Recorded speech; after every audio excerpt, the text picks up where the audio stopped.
চাকুলিয়া আশ্রয়ন কেন্দ্র জামে মসজিদের উদ্যোগে আয়োজিত 12তম তাফসিরুল কোরআন মাহফিল। আমার আগে কথা বলেছেন আমার শ্রদ্ধাভাজন ব্যক্তিত্ব, আমার অনেক প্রিয় একজন আলেমে দ্বীন বক্তা, আমার প্রিয় বড় ভাই জনাব হাফেজ হযরত মাওলানা সাইফুল্লাহ সাহেব দামাত বরকাতুহুল আলিয়া। আল্লাহ তাআলা ভাইয়ের কণ্ঠে ইলমে আমল, ইখলাস, তাকওয়া, ইজ্জতে হায়াতে বরকত দান করুক, সকলে পড়ি আমিন। আমি এই সমস্ত বক্তা কিছু আছে আমাদের দক্ষিণবঙ্গে, আমি এদেরকে বলি হার্বাল বক্তা। কি বক্তা বলেন তো? হার্বাল বক্তা, যার কোনো সাইড ইফেক্ট নাই, খাইলেই উপকার। এমন না, এই ওষুধের চাহিদা এমন না যে মানে মার্কেটে পাওয়া যায় না। যেখানে যাবেন আলহামদুলিল্লাহ যে দোকানে এই ওষুধগুলো বিক্রি করে পাওয়া যায় অ্যাভেলেবেল। আর এটা খাইলেই উপকার হয়। দাম এত বেশি না যে আপনি কিনতে পারবেন না। কথা বুঝতে পেরেছেন? এমন তিতে না, এমন কষ্ট না যে আপনি খাইতে পারবেন না। সব দিক দিয়ে ঘ্রাণও এমন না যে আপনার নাকের কাছে নেওয়া যাবে না। সব দিক দিয়ে উপকার আলহামদুলিল্লাহ। আমাদের বড় ভাই আল্লাহ তাআলা সব দিক দিয়ে দিয়েছেন, ঠিক কিনা? নিরহংকার মুক্ত আলহামদুলিল্লাহ, নিরহংকারী একজন আলেম। অনেক বক্তা আছে 2-4-5টা দাওয়াত পাওয়ার পর পিএস লাগে, গাড়ি লাগে, এ লাগে, তা লাগে, সিরিয়াল পাওয়া যায় না, এরকম কিছু আছে না? আলহামদুলিল্লাহ আপনাদের এলাকার মানুষ, আমাদের এলাকার মানুষ, বলেন তো ভাইয়ের চাহিদা কম না বেশি? মাহফিল উনার ইচ্ছা করলে প্রতিদিন 2-4টা মাহফিল উনি করতে পারেন না, করেন না, কিন্তু ওই রকম আচার আচরণ আমাদের সামনে দেখান কোনোদিন? হ্যাঁ, এগুলো আমাদের জন্য নিয়ামত আলহামদুলিল্লাহ। আল্লাহ তাআলা ভাইকে কবুল করুক, সকলে বলি আমিন। আলোচনা করেছেন জনাব মুফতি মোহাম্মদ আবু হানিফ সাহেব, সভাপতিত্ব করেছেন জনাব আলহাজ সৈয়দ মোহাম্মদ হাসান আলী, আমাদের মুরব্বী। আল্লাহ তাআলা কবুল করুক, সকলে বলি আমিন। প্রধান অতিথি হিসেবে আমাকে রেখেছেন, কিন্তু আর বাকি যারা কথা বলেছেন সকলে কিন্তু আমার চাইতে বেশি যোগ্য। আমি অনেকে আজকে এখানে আসছেন যে সেই বক্তা আসবে, ঠিক কিনা? এরকম একটা কৌতূহল আছে না? আমি তাদের জন্য বলছি যে দেখুন, আমি আমার ব্যাপারটাই বলি। আমি কথা বলেছি তখন যখন কথা বলার সাহস কেউ করে নাই। আমি সত্য কথা বলি। ইউটিউবে সার্চ দিলে আমার 1000-এর উপরে বক্তৃতা পাবেন।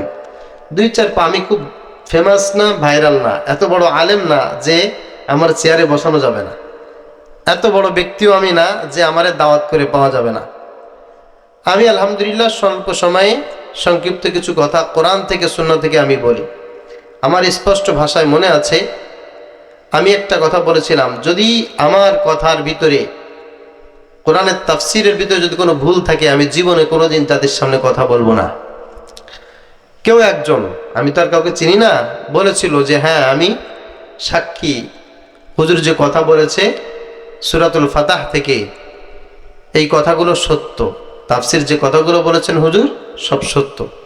আজকে আমি গত বছর যে আয়াত তেলাওয়াত করেছিলাম তার আগের আয়াত তেলাওয়াত করেছি আলহামদুলিল্লাহ। বলেন সূরা ফাতাহার গত বছর যে আয়াত তেলাওয়াত করেছিলাম আজকে তার আগের আয়াত তেলাওয়াত করেছি, এবং ইনশাআল্লাহ এই আয়াত থেকে আমি কথা বলবো, আল্লাহ তাআলা যদি তৌফিক দান করে, সকলে বলি আমিন। তবে আপনাদেরকে অভয় দিয়ে বলছি, আল্লাহর ইজ্জতের কসম, আমি যদি কোথাও কোনো বক্তব্য দিয়ে থাকি, আমি ভাইরাল হওয়ার জন্য বক্তব্য দেই নাই, ফেমাস হওয়ার জন্য বক্তব্য দেই নাই। আমি কোথাও যদি কোনো সমালোচনা করে থাকি, কাউকে অপমান করার জন্য করি নাই। কারোর প্রশংসা যদি করে থাকি, কারো থেকে কোনো ফায়দা নেওয়ার জন্য করি নাই। আমি যা কিছু ইতিপূর্বে বলেছি এখন বলছি, যতদিন বাঁচবো বলবো একজনের জন্য, তিনি কে? তো বিষয়টা হচ্ছে, আগে বললে এক শ্রেণীর মানুষ বলতো যে আমাদেরকে বলতেছে, এখন বললে আর এক শ্রেণীর মানুষ মনে করবে আমাদেরকে বলতেছে। কথা বুঝতে পেরেছেন? একটা উদাহরণ দেই, যেহেতু আপনারা অনেকে আসছেন সেই বিষয়টা শোনার পর, সেই জন্য বলছি।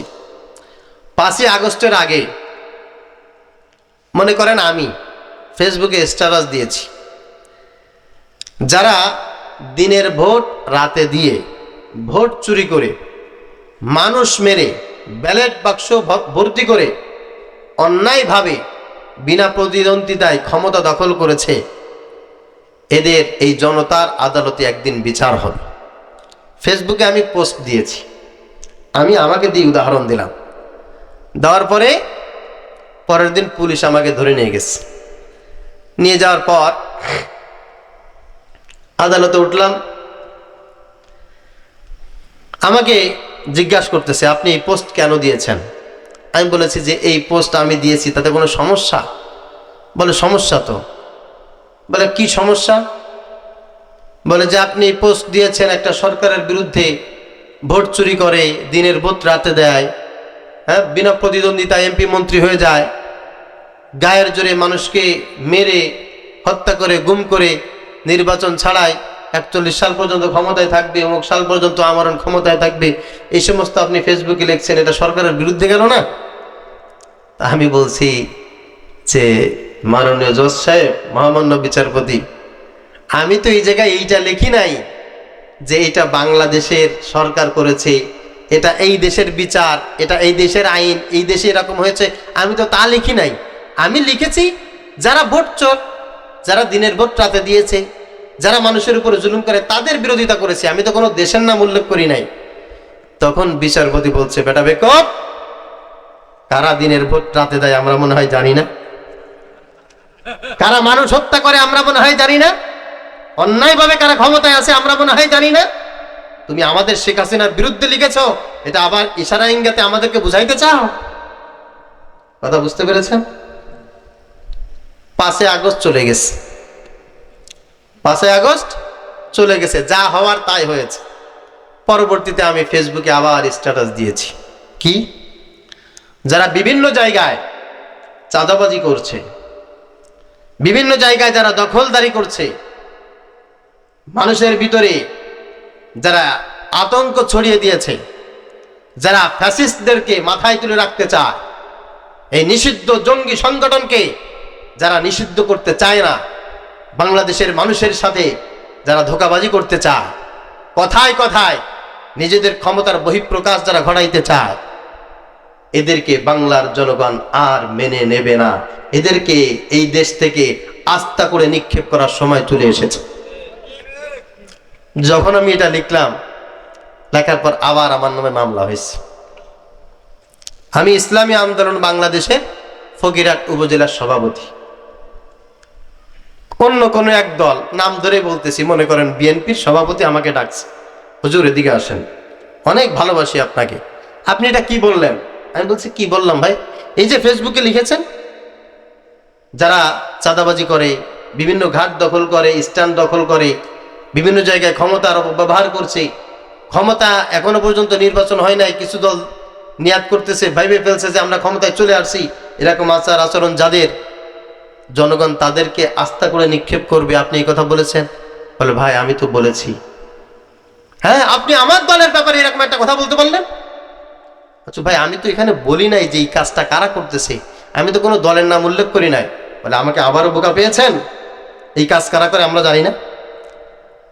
আমার দলের লোকজন একটু চাঁদাবাজি করতেছে, 17 বছর না খেয়ে আছি আমরা বিভিন্ন জায়গায়, এখন আমরা এইগুলা করবো না, আমাদের দলের লোকজন এগুলো করবে না, তা আমরা চলবো কেমনি?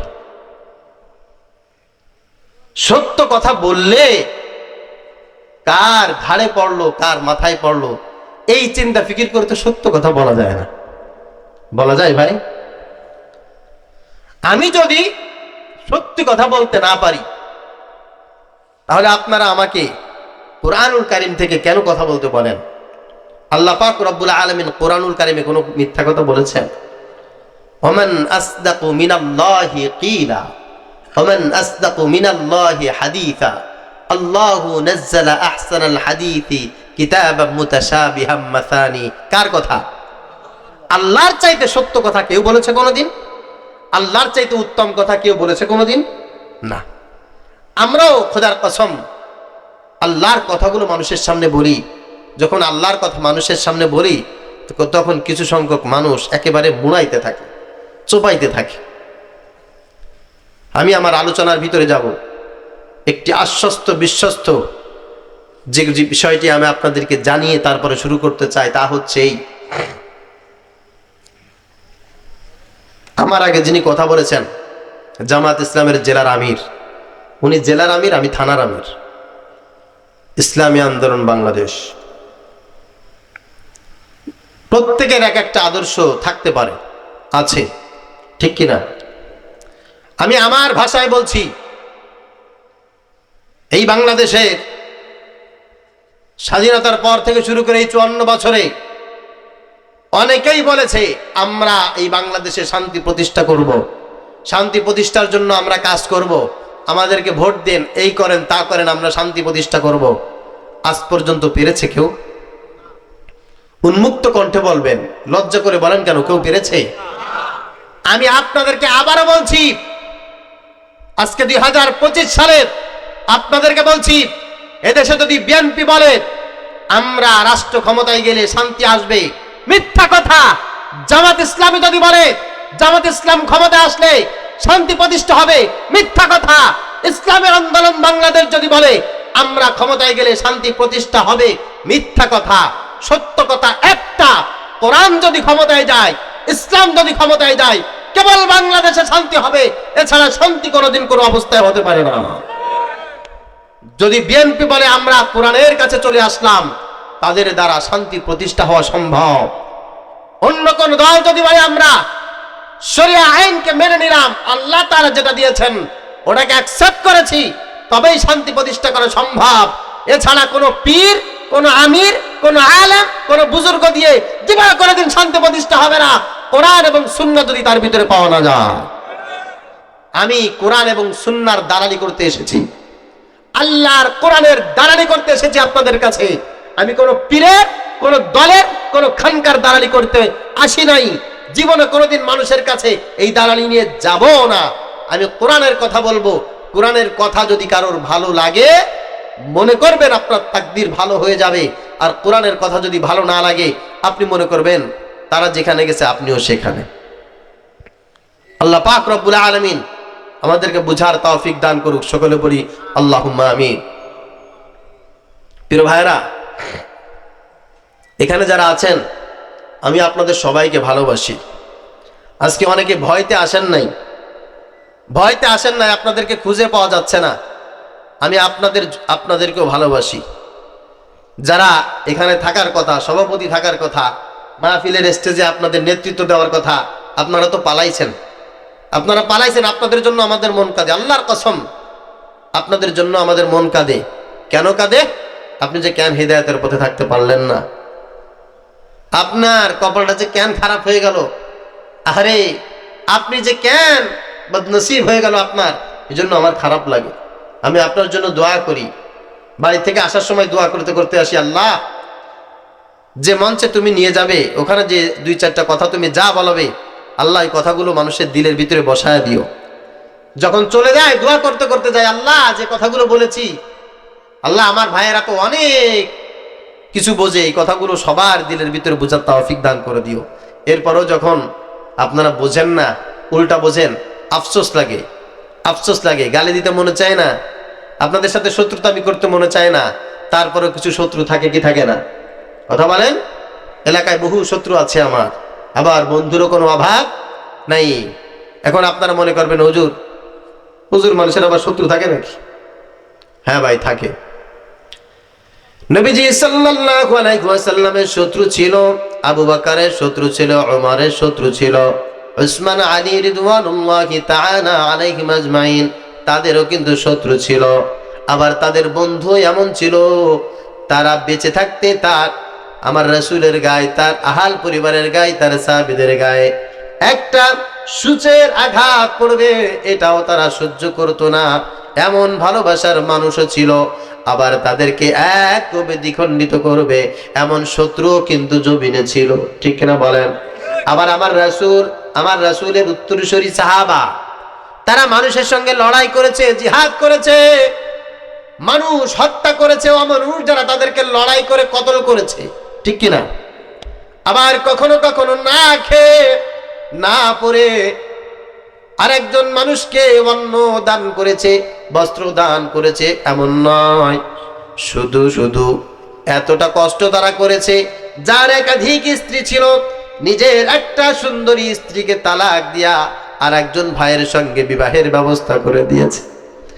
দুটি বাড়ি ছিল, একটা বাড়ি আর একজন ভাইকে দিয়ে দিয়েছে free of cost, without any benefit. জমিন দিয়ে দিয়েছে, বাড়ি দিয়েছে, স্ত্রীও দান করে দিয়েছে। ভালোবাসার যেমন কোনো ঘাটতি ছিল না, ঠিক তদ্রূপ রাগ ক্ষোভ যা কিছু হয়েছে এইটার ব্যাপারও তারা এক যারা পরিমাণ ছাড় দেয় নাই।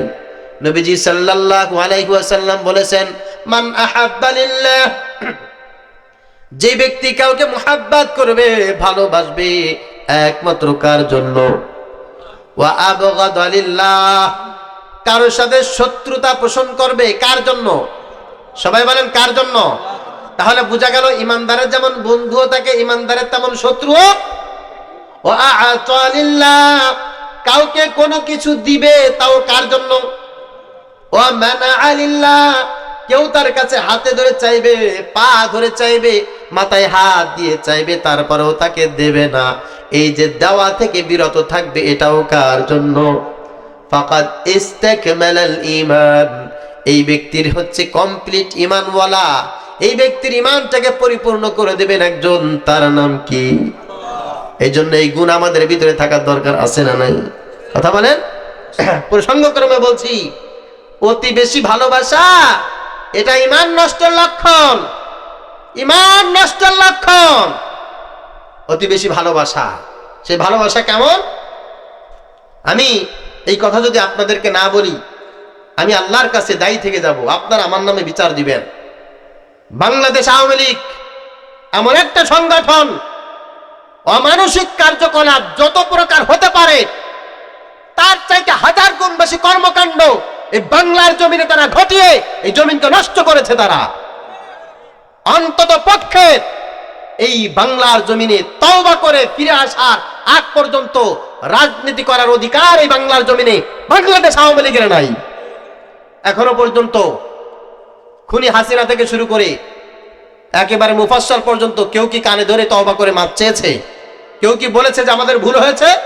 যতদিন পর্যন্ত ভুল স্বীকার না করবে, তওবা না করবে, সারেন্ডার না করবে, বিচার এদের ফয়সালা না হবে, ততদিন পর্যন্ত বাংলার জমিনে এদেরকে নিষিদ্ধ ছাড়া চলতে দেওয়া যাবে না, যাবে না, যাবে না।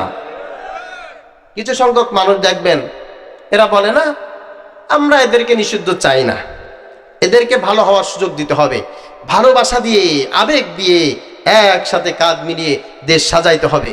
এরকম কিছু সুশীল ভালো ভালো লিডার আছে না নাই? প্রিয় ভাইরা আমার, এদের ব্যাপারে উন্মুক্ত ভাষণ কোরআন থেকে শুনে নেন। এই মুহূর্তে যদি দাজ্জাল পৃথিবীতে চলে আসে, তারা বলবে কি জানেন? দাজ্জাল, তার কাছে এত টাকা আছে, পয়সা আছে, বেচারার একটা চোখ নাই, যার একটা চোখ অন্ধ, এরকম একটা অন্ধ মানুষের সাথে যুদ্ধ করা এটা কোনো বীরের পরিচয় না। ওর সাথে মিল মোহাব্বত করে টাকা পয়সা ভাগাভাগি করে আসো সবাই একসাথে জুলে মিলে খাই, দাজ্জালের বিরুদ্ধে জিহাদ করার দরকার নাই। এই সময় যারা ফ্যাসিস্টের পক্ষ অবলম্বন করে কথা বলবে, 2 দিন পরে তারা দাজ্জালের পক্ষ অবলম্বন করে কথা বলবে, মুদিরার রাসূলের বিরোধিতা করবে, কোন সন্দেহ নাই। আল্লাহকে বাদ দিয়ে বাবার আদর্শ, স্বামীর আদর্শ, অমুকের আদর্শ, তমুকের আদর্শ তারা ফলো করার চেষ্টা করবে। আগামী দিনের দাজ্জালের উত্তরসূরিরা, আগামী দিনে এরা ইমাম মাহদীর বিরুদ্ধাচরণ করবে, আগামী দিন এরা ইহুদিদের পক্ষ অবলম্বন করবে। আল্লাহ যদি আপনাদেরকে হাতে বাঁচিয়ে রেখে দেখতে পারবেন। এই জন্য আমি বলছি, শত্রুতা কোনো মানুষের সাথে আমাদের জন্য করি না, একজনের জন্য করি। তিনি কে? আমার রাসূল জিহাদ করেছেন, আমার রাসূল মানুষের সাথে লড়াই করেছেন, নিজের জন্য করেন নাই, আল্লাহ পাক রব্বুল আলামিনের জন্য করেছেন, ঠিক কি না? আমরাও আল্লাহর কাছে দোয়া করি, আল্লাহ আমাদের ভিতরে রাখো ভালোবাসা, যা কিছু তুমি দিয়েছো, আল্লাহ মুহাব্বত যা কিছু দিয়েছো, এগুলো সবকিছু তোমার জন্য কবুল করে নাও। সকলে আমিন বলেন। আমাদের ভালোবাসা সবই যেন হয় মহান রবের জন্য, রাখব ঘৃণাগুলো তাও যেন হয় শুধু প্রভু তোমারই জন্য। ভালোবাসি বাসি ভালো ভালোবাসি প্রভু তোমাকে, ইয়া হাবিবি ইয়া রাসূলুল্লাহ, হৃদয়ে গেথেছি তোমাকে। মান আহাব্বানিল্লাহ ওয়া আবগাদানিল্লাহ ওয়া আ'তানিল্লাহ ওয়া মানা'ানিল্লাহ ফাকাদ ইস্তাকমালাল ঈমান। When you love someone, you want to love him for you. When you hate someone, will hate him to be close to you. We love you, we are loving you, we love you forever. Ya Habibi, Ya Rasulallah, we will keep you in our heart. Man ahabbanillah wa abghadalillah wa a'tanillah wa mana'anillah faqad istakmalal iman. আমাদের ভালোবাসা সবই যেন হয় মহান রবের জন্য, রাখব ঘৃণাগুলো তাও যেন হয় শুধু প্রভু তোমারই জন্য। ভালোবাসি বাসি ভালো, ভালোবাসি প্রভু তোমাকে, ইয়া হাবিবি ইয়া রাসূলুল্লাহ, হৃদয়ে গেথেছি তোমাকে।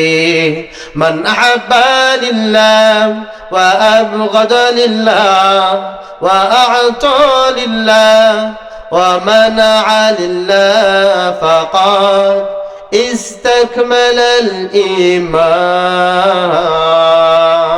সকলে বলে আল্লাহুম্মা আমিন। প্রিয় হাজিরিন, আমি একটু বেশি আপনাদেরকে বললাম। এখন আমি আমার যে আয়াত তেলাওয়াত করেছি এখান থেকে সংক্ষিপ্তভাবে ইনশাআল্লাহ সার নির্যাস কোরআনুল কারীম থেকে কিছু মেসেজ আমি আপনাদেরকে দেওয়ার চেষ্টা করব। তবে আমি এমন কোনো মেসেজ দিব না যেটা 100 বছর পরে দরকার, 100 বছর আগে দরকার ছিল, এরকম না। আমার কাছে মনে হয়েছে 2025 সালের এই মুহূর্তে আল্লাহ পাক রব্বুল আলামিনের তরফ থেকে যে মেসেজগুলি আমাদের এখন দরকার, এরকম কিছু মেসেজ দেওয়ার চেষ্টা করবো। আল্লাহ তাআলা তৌফিক দান করুন, সকলে পড়ি আমিন। প্রিয় ভাইরা আমার, আল্লাহ পাক রব্বুল আলামিন তার কাছে যদি জিজ্ঞাসা করা হয়, আল্লাহ তুমি আমাদেরকে কেন পৃথিবীতে প্রেরণ করেছো, আল্লাহ পাক রব্বুল আলামিন উত্তর দেবেন, মা খালাকতুল জিন্না ওয়াল ইনসা ইল্লা লিয়াবুদুন। বান্দা, আমি তোমাকে আর জিন জাতিকে এই দুনিয়ায় প্রেরণ করেছি আমি আল্লাহ পাক রব্বুল আলামিনের গোলামি করার জন্য। আল্লাহ পাক রব্বুল আলামিনের কাছে যদি জিজ্ঞাসা করি, আল্লাহ গোলামি আমরা কিভাবে করব, আল্লাহ পাক রব্বুল আলামিন বলবেন, তোমাদের কাছে আমি একজন রাসূল প্রেরণ করেছি। মা আতাকুমুর রাসূলু ফাখুযুহু ওয়া মা নাহাকুম আনহু ফান্তাহু। আমার ওই রাসূল তোমাদেরকে যা করতে বলবে এটা যদি তোমরা করো, আমার রাসূল যা থেকে তোমাদেরকে নিষেধ থাকতে বলবে এর থেকে যদি তোমরা নিষেধ থাকো, এটাই হচ্ছে তোমাদের জন্য গোলামি। আমরা যদি জিজ্ঞাসা করি, আল্লাহ তোমার রাসূলের কথা শুনলে কি তোমার কথা শোনা হবে, তোমার রাসূলের কথা মানলে কি তোমাকে মানা হবে, আল্লাহ পাক রব্বুল আলামিন জবাব দেন, মান ইউতি'আর রাসূলা ফাকাদ আতা আল্লাহ ওয়া মান তাওয়াল্লা ফামা আরসালনাকা আলাইহিম হাফিযা। আল্লাহু আকবার বলেন। আল্লাহ পাক রব্বুল আলামিন বলবেন, যেই মানুষটা আমার রাসূলের অনুসরণ করে সে যেন আমার রাসূলের অনুসরণ করলো না, সে কেমন জানো আমি আল্লাহ পাক রব্বুল আলামিনের অনুসরণ করলো। আর যেই ব্যক্তি আমার রাসূলকে অবজ্ঞা করলো, সে আমার রাসূলকে অবজ্ঞা করলো না, সে যেন আল্লাহ পাক রব্বুল আলামিনকে অবজ্ঞা করলো। আল্লাহু আকবার। নবীজি সাল্লাল্লাহু আলাইহি ওয়াসাল্লামের ব্যাপারে আল্লাহ পাক রব্বুল আলামিনকে যদি জিজ্ঞাসা করি, আল্লাহ রাসূলকে তুমি কেন পৃথিবীতে প্রেরণ করেছো, আল্লাহ পাক রব্বুল আলামিন সেই কথার জবাব দেন সূরাতুল ফাতহ 28 নম্বর আয়াত।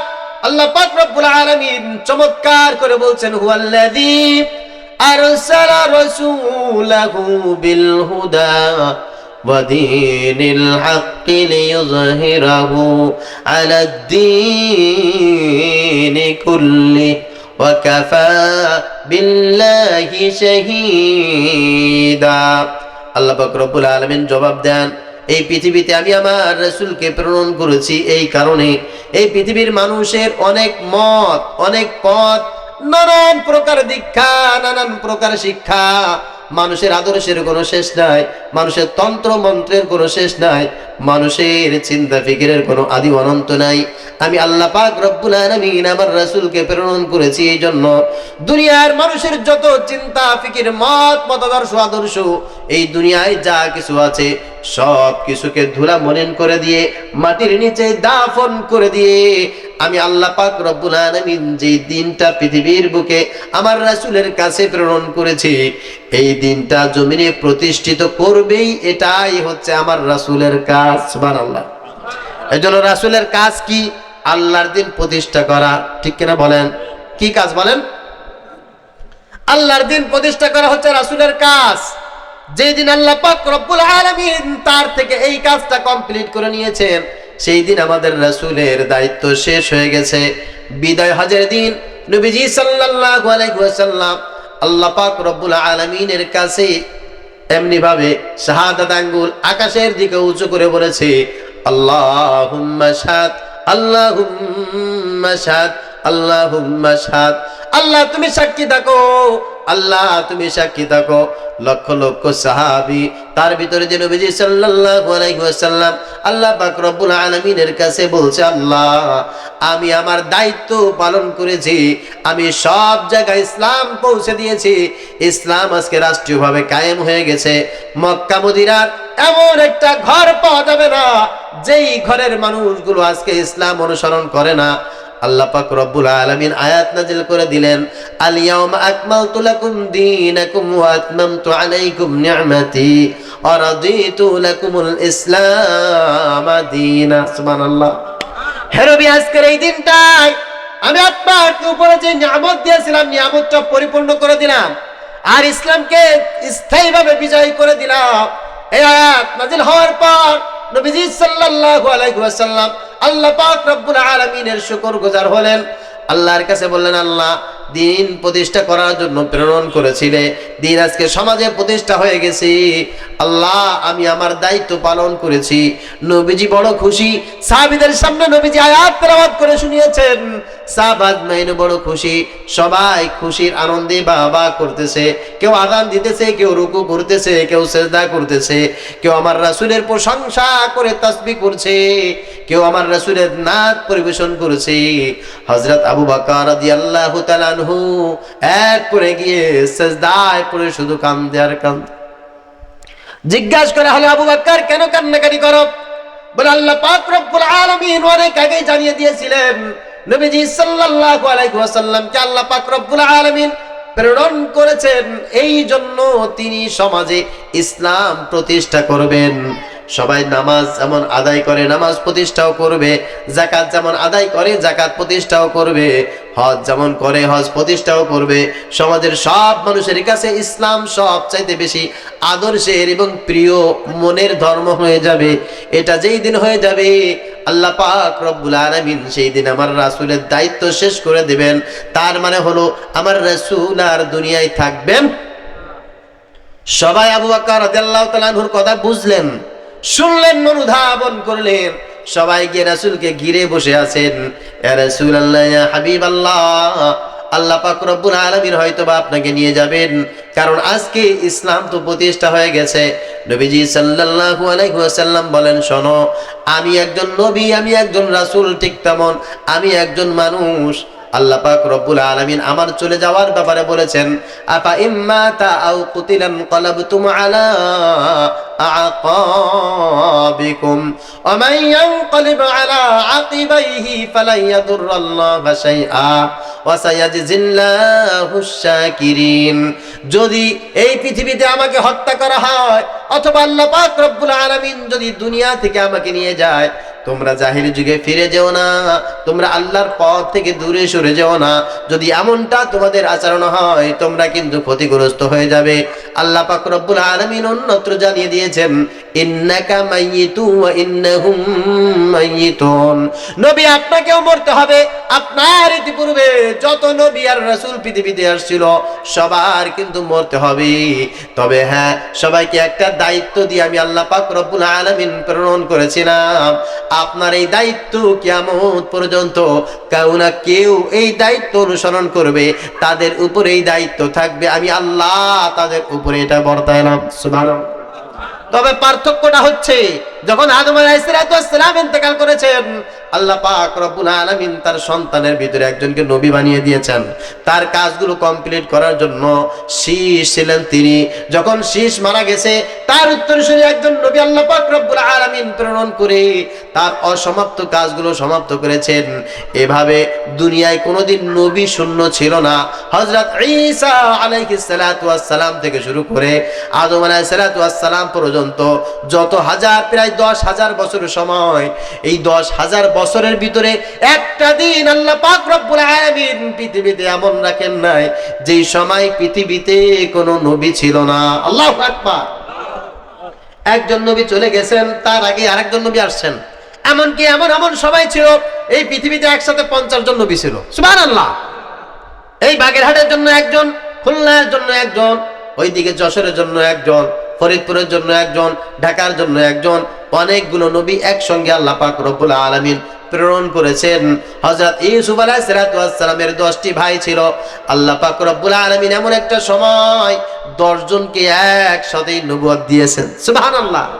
ইউসুফ আলাইহিস সালামের দোয়া করার কারণে বাবা ইয়াকুব আলাইহিস সালাম নবী, তার সন্তান 10টা ধরেই ঈসা আলাইহিস সালামের যখন দুনিয়া থেকে তার উম্মতেরা তাকে হত্যা করার জন্য ফুললি প্রিপারেশন নিয়ে নিয়েছেন, আল্লাহ পাক রব্বুল আলামিন বলেন, আমি দুনিয়ার কোন মানুষের কাছে আমার ঈসাকে লাঞ্ছিত করি নাই।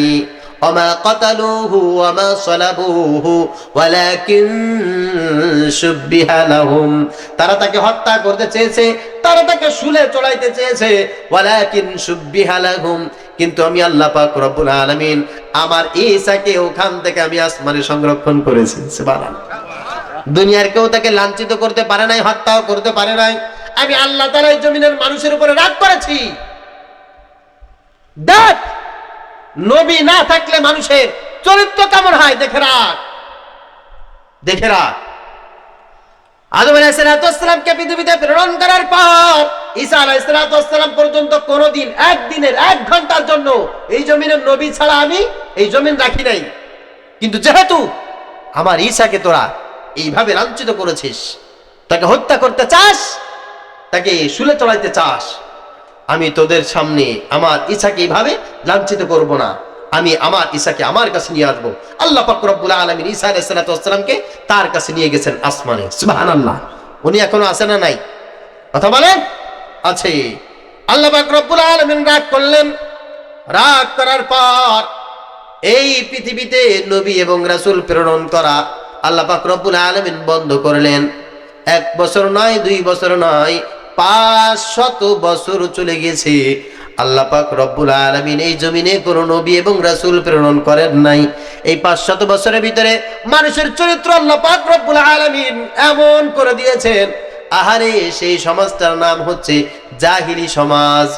পৃথিবীতে আদম আলাইহিস সালাম থেকে শুরু করে এই পর্যন্ত পৃথিবীতে যত মানুষ আসছে, ওই সময়ের মানুষের যত মেধা ছিল এই পৃথিবীতে অন্য কোনো সময় ছিল না যে এই সময় মানুষের মাথার ভিতরে এত মেধা আল্লাহ পাক রব্বুল আলামিন দিয়েছেন। জাহেলি যুগের মানুষেরা একটা কথা বললে এরপরে 10টা কথা কি হবে সব বুঝে ফেলতো, সব বুঝে ফেলতো। কোন কথার উত্তর কি হতে পারে সবাই জানতো, সবাই জানতো। কবিতা আকারে এমন চমৎকার তারা কবিতা লিখে গেছে, কিয়ামত পর্যন্ত কোন কবি, কোন সাহিত্যিক জাহিল যুগের যেই কবি ছিল, যেই সাহিত্য ছিল, যেই দর্শন ছিল, এটা কিয়ামত পর্যন্ত আর কোনোদিন কেউ রেকর্ড ভঙ্গ করতে পারবে? কথা বলেন না, পারবে না। এবং মানুষ যেই জামানায় এসে জাহিল যুগের লেখা কবিতা পড়বে, সাহিত্য পড়বে, মনে হবে এটা নতুন, এটা আশ্চর্য, এটা নতুন। এটার প্রমাণ কি? এটাকে সম্ভব? বলে হ্যাঁ সম্ভব। তাদের মেধা ছিল কেমন? দুটি গল্প বলব।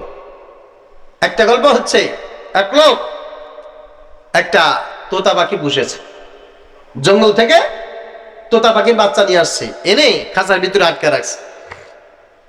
এখন ওই মালিকের খুব ভালো লাগে যে তোতা পাখি কথা বলে, সালাম দেয়, কোথায় যাচ্ছে জিজ্ঞেস করে, বাড়ি ফেরার পরে জিজ্ঞেস করে যে মালিক কোথায় গিয়েছিলেন, অমুক জায়গায় গিয়েছিলাম, কেমন আছেন, ভালো আছি। তোতা পাখিকে খুব ভালোবাসে, মোহাম্মত করে। কিন্তু তোতার তো খাঁচায় থাকতে মনে চায় না। কোনো পাখির কি খাঁচায় থাকতে মনে চায়? মনে চায় না। তখন তোতা চিন্তা করলো যে আমি এই খাঁচা থেকে কিভাবে বের হয়ে চলে যেতে পারি। মালিক আমাকে অনেক ভালোবাসে, কিন্তু খাঁচা থেকে তো বের করে না। তোতা একদিন দেখছে যে তার মালিক সেজে গুজে বাহিরে যাচ্ছে। তোতা জিজ্ঞেস করছে, মালিক কোথায় যান? বলে যাচ্ছি আজকে বনে শিকার করার জন্য। বলে তাই নাকি? বলে হ্যাঁ। বলে আপনার কাছে একটা অনুরোধ আছে আমার, একটু রাখবেন? বলে হ্যাঁ অবশ্যই রাখবো। বলে বনে গিয়ে আমার সহোদর, আমার মতো তোতা যারা আছে, এদের সাথে যদি দেখা হয়, এদের কাছে একটু বলবেন আমার কথা। বলে কি? বলে আমি এখানে খাঁচার ভিতরে আটকে আছি, আমি আমার জীবনে কি কাজ করলে মুক্ত হতে পারবো, এটা একটু আমার সহোদর যারা আছে তাদের কাছে জিজ্ঞাসা করবেন। আচ্ছা ঠিক আছে। মালিক তো বুঝে নাই। মালিক চলে গেছে, যে দেখে এক ডালে কয়েকটা তোতা বসে আছে। ওই তো তাদেরকে কথা বলছে যে আমার বাসায় একটা তোমাদের মতো তোতা পাখি আছে, আমি ওকে পেলে বসে সুন্দর করে খাঁচার ভিতরে রেখে দিয়েছি। তো যখন আজকে আসতেছিলাম, আমার তোতা আমাকে জিজ্ঞাসা করেছে যে মালিক, যদি আমার সহোদর কাউকে পান জিজ্ঞাসা করবেন আমি বেঁচে থাকার জন্য কি করতে পারি। এই কথা যখন বলেছে, তোতা পাখিগুলো ডালে ছিল সব আস্তে করে স্ট্রোক করে মারা গেছে। সব চোখ বন্ধ করে স্ট্রোক করে নিচে পড়ে গেছে। যখন স্ট্রোক করে নিচে পড়ে গেছে, মালিক তখন অবাক হয়ে গেছে, হায় হায় আমি একই কাজ করলাম, আমি তাকে তার সহোদর সম্পর্কে জানতে চাইলাম, আর সব স্ট্রোক করে ওখান থেকে পড়ে মারা গেল। মালিকের মন খুব খারাপ, ওখান থেকে বাড়ি চলে আসছে। আসার পরে ওই তো তাকে জিজ্ঞাসা করতেছে, আমার মনটা খুব খারাপ কেন? বলে তোমার সহোদরদের সাথে আমার দেখা হয়েছিল। তো তা খুব আনন্দের সাথে বলতেছে, তাই নাকি? দেখা হয়ে কি হয়েছে? ভাই আমি তাদের কাছে জিজ্ঞাসা করলাম, জানতে চাইলাম যে তোমাদের মধ্যে একটা তোতা আমার কাছে আছে, সে আমার খাঁচায় বন্দি আছে, সে আমার কাছে আজকে এটা জিজ্ঞাসা করেছিল, আমি তোমাদের কাছে জানতে চাইলাম। বলে মালিক তারপরে তারা কি বলল? বলে কিচ্ছু বলে নাই। যখন এই কথাটা তারা শুনেছে, সব স্ট্রোক করে ডাল থেকে পড়ে নিজেই চিৎপটাং হয়ে গেছে। এই কথা শোনার পর ওই পাখি যেটা খাঁচার ভিতরে আছে ও স্ট্রোক করে মরে গেছে। যখন মারা গেছে তখন মালিক চিন্তা করতেছে, হায় হায় এ কি আশ্চর্য জিনিস ঘটে গেল, তাদের যে অবস্থা হলো এর একই অবস্থা হলো, কারণটা কি? মালিক এবার খাঁচার পাখির খাঁচা খুলে পাখিটাকে বের করেছে, বের করে ওইরা এবার নিচে রেখেছে, রেখে বলতেছে, আরে ময়না তুই আমাকে কি বললি আর তাদেরকে কি বললি, তারাও মারা গেল, তুইও মারা গেলি। এই কথা বলতে বলতে এই পাখিটা উঠে দৌড় দিয়ে উড়ে ডালে বসেছে। ডালে বসার পরে বলতেছে, মালিক আমার সহোদর যারা ছিল বনের ভিতরে ওরাও কেউ মারা যায় নাই, আর আমি যে একটু আগে মরার ভান করেছিলাম আমিও মারা যায় নাই। যখন আমার সহোদরেরা আমার বিপদের কথা শুনেছে তখন ওরা বলে দিয়েছে যে তোর মালিক যখন তোর সঙ্গে কথা বলবে তখন এরকম মৃত্যুর ভান ধরবি। ওরা মৃত্যুর ভান কিভাবে ধরতে হয় ওটা আমাকে শিখিয়ে দিয়েছে, আর সঙ্গে সঙ্গে আপনি আমাকে এটা বলে দিয়েছেন, আমিও এটা শিখে নিয়েছি। এখন মালিক আমার যাইতে ভাই যারা ছিল তারা আমাকে আমার নাজাতের পথ বলে দিয়েছে, আপনার সঙ্গে আর কোনো দেখা নাই, সাক্ষাৎ নাই, আল্লাহ হাফেজ। বুদ্ধি মেধা, যখন কোনো কম্পিউটার ছিল না, মোবাইল ছিল না, ফ্যাক্স ছিল না, ইমেল ছিল না, জিমেল ছিল না, মেসেঞ্জার ছিল না, ইউটিউব ছিল না, হোয়াটসঅ্যাপ ছিল না, কোনো কিছু ছিল না, তখন মানুষের মেধার ভিতরে এমন কিছু বিষয় আল্লাহ পাক রব্বুল আলামিন এইভাবে দিয়েছিলেন। জাহেল যুগের মানুষের ভিতরে সব কিছু তাদের ভিতরে ছিল, একটা মাত্র জিনিস ছিল না, তা হচ্ছে মনুষ্যত্ব। কি বলেন ভাই? মনুষ্যত্ব ছিল না। আল্লাহ পাক রব্বুল আলামিন ওই মনুষ্যত্বহীন মানুষের ভিতরে আমার নবীকে প্রেরণ করলেন। নবীকে প্রেরণ করার পর আল্লাহ পাক রব্বুল আলামিন এই আয়াতটা আমার রাসূলের জীবনের সর্বশ্রেষ্ঠ আয়াত হিসেবে সাব্যস্ত করলেন। হুয়াল্লাযী আরসালা রাসূলাহু বিল হুদা ওয়া দীনিল হাক্কি লিইয়ুযহিরাহু আলাদ দীনি কুল্লিহি ওয়া কাফা বিল্লাহি শাহীদা। নবী আপনাকে বলছি শোনেন, এই সমাজের ভিতরে মানুষ হাজার হাজার দেবতা বানিয়েছে, হাজার হাজার দল বানিয়েছে, হাজার হাজার মত বানিয়েছে 500 বছরের ভিতরে। যেহেতু 500 বছরের ভিতরে আমি কোনো নবীও পাঠাই নাই, কোনো রাসূলও পাঠাই নাই, কোনো আসমানি কিতাবও আমি দেই নাই। আমি আল্লাহ তাআলা ওদের উপরে রাগ করেছিলাম। আমি ঈসা আলাইহিস সালাতু ওয়াস সালামের উপর তারা যে জুলুম করেছে, আমি আল্লাহ পাক রব্বুল আলামিন নতুন করে আপনার উপরে আমি একটা আয়াত নাজিল করে জানিয়ে দিলাম, আপনার কাজ হচ্ছে সবগুলো ধুলো মলিন করে ইসলামকে প্রতিষ্ঠায় করাই হচ্ছে আপনার কাজ। এবার নবীজি সাল্লাল্লাহু আলাইহি ওয়াসাল্লাম আল্লাহর কাছে বলেন, আল্লাহ 500 বছরের ভিতরে মানুষ যে অন্যায় করেছে, মানুষের ভিতরে যে মূর্খতা জাহিলিয়াত ছড়িয়ে আছে, আমি যখন ভালো কথা মানুষের সামনে প্রচার করব, এই জমিনে একজন মানুষও আমি খুঁজে পাবো না যে আমাকে মহাব্বত করবে, আমাকে সাপোর্ট দেবে, আমার পাশে এসে দাঁড়াবে, এমন একজন মানুষও তো আমি পাবো না। আল্লাহ, তাহলে আমি এই কাজটা কিভাবে করব? আল্লাহ পাক রব্বুল আলামিন বললেন, নবী আমি আপনাকে একা একা ছেড়ে দেই নাই, ওয়াকাফা বিল্লাহি শাহীদা। আপনার সব কাজের সহযোগিতা করার জন্য, আপনার সব কাজের সাহায্য করার জন্য, সাক্ষী দেওয়ার জন্য আমি আল্লাহ নিজেই যথেষ্ট। সুবহানাল্লাহ। নবীজি সাল্লাল্লাহু আলাইহি ওয়াসাল্লাম বলেন, আল্লাহ আমি তো কিছুদিন পরে দুনিয়া থেকে চলে যাব, তখন কাজটি কি হবে? আল্লাহ পাক রব্বুল আলামিন বললেন, নবী আপনার উত্তরসূরি এই জমিনে এমন কিছু মানুষ থাকবে, আপনার কাজগুলো নিয়ে তারা তাদের মিশন বানিয়ে কাজ করবে, মিশন বানিয়ে কাজ করবে। এই জন্য প্রিয় ভাইরা আমার, আমি আপনাদেরকে বলছি, যারা মনে করেন নামাজ পড়লেই হয়ে যাবে, যারা মনে করেন যাকাত দিলেই হয়ে যাবে, যারা মনে করেন আরে হজ করলেই হয়ে যাবে, জিকির করলেই হয়ে যাবে, তেলাওয়াত করলেই হয়ে যাবে, আপনারা ইসলাম বোঝেন নাই, আপনারা আল্লাহ রাসূল সাল্লাল্লাহু আলাইহি ওয়াসাল্লামকে প্রেরণ করার আসল উদ্দেশ্যটা বোঝেন নাই। বলে কারণটা কি? কারণটা হচ্ছে যারা নামাজ পড়ে এরা কিন্তু বহু মানুষ জাহান্নামে যাবে। হ্যাঁ, যদি কেউ নামাজ প্রতিষ্ঠা করতে না চায় এই মানুষটা জাহান্নামে যাবে। যারা হজ করে, কিন্তু সবাই হজ করুক, হজ প্রতিষ্ঠিত হয়ে যাক, এটা যারা চায় না তারা জাহান্নামে চলে যাবে। যারা কোরআন তেলাওয়াত করে কিন্তু কোরআনুল কারীমের প্রত্যেকটা আয়াত সমাজে বাস্তবায়িত হোক এটার জন্য যারা চিন্তা ফিকির গবেষণা করে না, এই মানুষগুলো জাহান্নামে যাবে। যারা নিজেরা পর্দা করে, আছে না নাই? খুব বেশি পর্দা করে, কিন্তু সবাই পর্দা করুক এই সিস্টেম সমাজে প্রতিষ্ঠিত হোক, এটা যারা চায় না এরা জাহান্নামে যাবে। যারা দাড়ি রাখে, মাথায় টুপি পরে, গায়ে জুব্বা গায়ে করে, মাদ্রাসায় পড়া কোরআন তেলাওয়াত করে, সমাজে ইসলামের কথা বলে, অথচ সমাজের সব মানুষগুলো ইসলামের উপরে চলে আসুক এটা চাই না, এইটার জন্য কাজ করে না, এইটার জন্য লড়াই সংগ্রাম করে না, এই মানুষগুলো মুনাফিকের খাতায়, এই মানুষগুলো কোনোদিন ইমানদার হয় না, মুসলমান হয় না। বলে হুজুর এটা আবার কেমন কথা? বলে হ্যাঁ তাই তো, এইরকমই তো হয়। তুমি কয় রাকাত নামাজ পড়ো, কোথায় বসে পড়ো? তুমি কয় টাকা আল্লাহর রাস্তায় খরচ করো, কোথায় বসে খরচ করো? তুমি কি জানো না আব্দুল্লাহ ইবনে উবাই,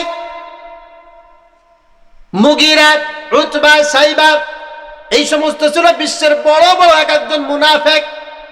তুমি নামাজ পড়ো ফকিরহাটের উপজেলার একটা ভাঙাচোরা মসজিদে, এই আশ্রম কল্পের মসজিদে নামাজ পড়ো, যেখানে জীবনে কোনোদিন একজন পীরও এখানে আসে নাই, ভালো একজন আলেম খুঁজে পাওয়া যায় না, আল্লাহর বড় বুজুর্গ এখানে ডেলি আসে না।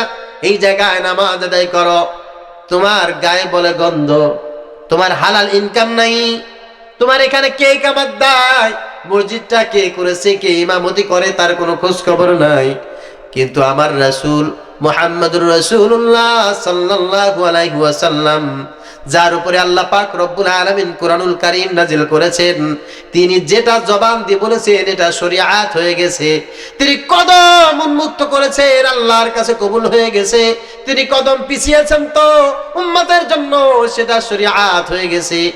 আমার ওই রাসূল যেখানে দাঁড়িয়ে ইমামতি করেছেন ওই ঠিক পিছনে দাঁড়িয়ে ইকামত দিয়েছেন হযরতে বেলাল।